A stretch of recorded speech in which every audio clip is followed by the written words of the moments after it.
আসসালামু আলাইকুম ওয়া রাহমাতুল্লাহি ওয়া বারাকাতুহু।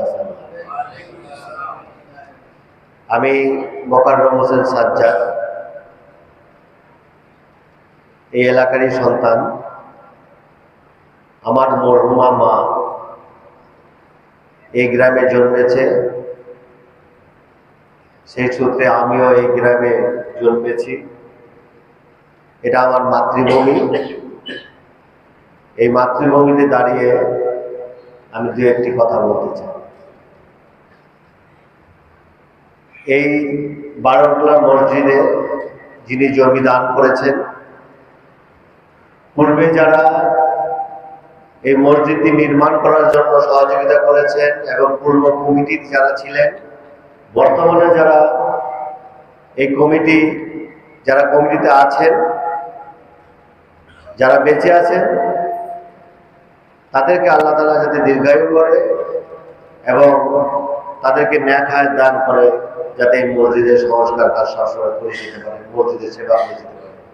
আর যারা ইন্তেকাল করেছেন তাদের যাতে আল্লাহ তাআলা বেহেশত নসিব করে এবং তাদের আযাব যাতে মুক্ত করে, তাদেরকে বেহেশত নসিব করে।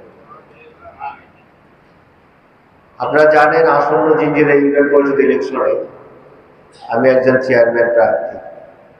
আসলে আমি চেয়ারম্যান প্রার্থী নই, আমি আপনাদের সেবক হতে চাই।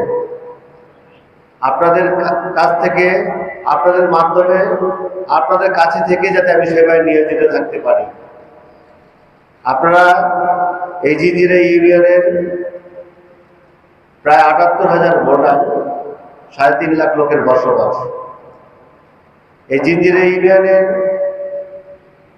মাদক মুক্ত, সন্ত্রাস মুক্ত, চাঁদাবাজ মুক্ত, জলবদ্ধতা মুক্ত, ময়লা আবর্জনা মুক্ত, যানজট মুক্ত করতে হলে এবং বিভিন্ন মন্ত্রণালয় থেকে, বিভিন্ন ইউনো, ডিসি, এসপি মহোদয়ের কাছ থেকে বিভিন্ন ধরনের প্রকল্প আনতে হলে একজন দক্ষ, অভিজ্ঞ, একজন শিক্ষিত চেয়ারম্যানের খুবই প্রয়োজন। সেই ক্ষেত্রে যদি আমি আপনাদের কাছে যোগ্য মনে হয়, তাহলে আমার প্রতি আপনারা খেয়াল রাখবেন। আপনাদের কাছে দোয়া চাচ্ছি।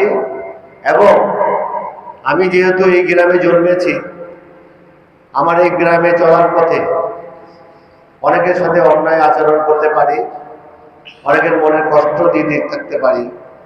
আল্লাহর রহমতে আজকের দিনে আমাকে ক্ষমা করে দিবে। আমি আপনাদের কাছে ক্ষমা প্রার্থী।